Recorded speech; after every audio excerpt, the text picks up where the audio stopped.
जो भी काम कर रहे हो वो आपके लिए छोटा नहीं है। जिससे आपका परिवार, आपका फैमिली चल रहा है ना, वही काम सबसे बढ़िया है। तो सबसे पहला माइंड में ये बैठा लो, कोई भी आदमी कुछ न कुछ मजबूरी है, यहाँ पर तभी काम करने के लिए आया। कोई खुशहाली में काम करने के लिए नहीं आया।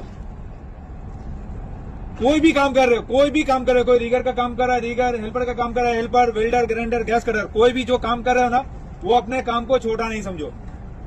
सबसे पहले तो माइंड में ये बैठा लो कि जो भी काम कर रहे हो वो आपके लिए छोटा नहीं है। जिससे आपका परिवार, आपका फैमिली चल रहा है ना, वही काम सबसे बढ़िया है।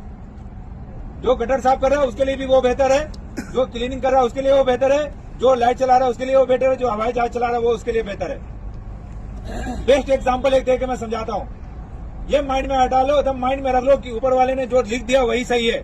और अभी यहाँ पर अहमदाबाद में एक फ्लाइट क्रैश हुआ था, किसको पता है? कितना आदमी को पता है? सबको पता है। उसमें एक कांड हुआ था। उसमें एक लेडीज जिसका नाम था कोई चौहान करके था, एक लेडीज जो ट्रैफिक में फंस गई थी। 10 मिनट के लेट के कारण उसकी फ्लाइट मिस हो गई थी, है ना। मिस हुई थी जिस वजह से उसने बहुत ज्यादा ट्राई किया, रोया, चिल्लाया, सब कुछ किया। 10 मिनट ट्रैफिक में जाम होने की वजह से वो फ्लाइट उसकी फंस गई थी और फ्लाइट मिस हो गई थी। जब 10 मिनट बाद वो बाहर जा रही थी, मायूस हो गई, उसकी क्या पता नौकरी रहेगी, क्या रहेगी, नहीं रहेगी। मायूस होकर बाहर वापस जा रही थी। 10 मिनट बाद उसको इन्फॉर्म मिलता है कि जो फ्लाइट में आप बैठने वाली थी वो फ्लाइट क्रैश हो गया। वो था ना 10 मिनट के अंदर ही। जब आप अंदाजा लगाओ, इससे सोच के देखो, इमेजिन करके देखो कि ऊपर वाले ने उसको यहाँ पर सही सालिम रखा होगा, इसलिए उसकी फ्लाइट मिस हो गई। वो भी वहां जॉब करती है, वहां नौकरी करती है, जो भी करने के लिए वहां काम करने के लिए जा रही थी।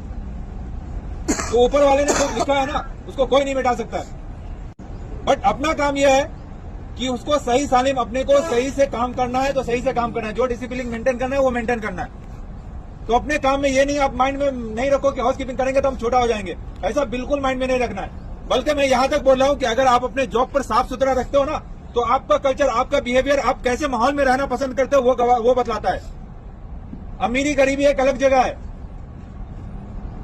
कौन कितना कमा रहा है वो अलग जगह है, मगर आप साफ सुथरा रह रहे हो, सही से मेंटेन करो, ये सबसे इंपॉर्टेंट है। क्या बोल रहे सूरज? सही ना? तो उससे आपको मेंटेन करना है यार। हाउस कीपिंग के बारे में बोलना पड़े मुझे अच्छा ही नहीं लगता है। अरे जहां से हमारी रोजी रोटी चली, अल्टीमेट हम लोग घर साफ सुथरा रखते हैं ना, क्यों रखते हैं? कोई आएगा, कोई जाएगा, हमारे बच्चे रहेंगे, हमारी माँ बाप रहेंगे, हमारे फैमिली रहेगी, कैसा लगेगा? अच्छा नहीं लगेगा।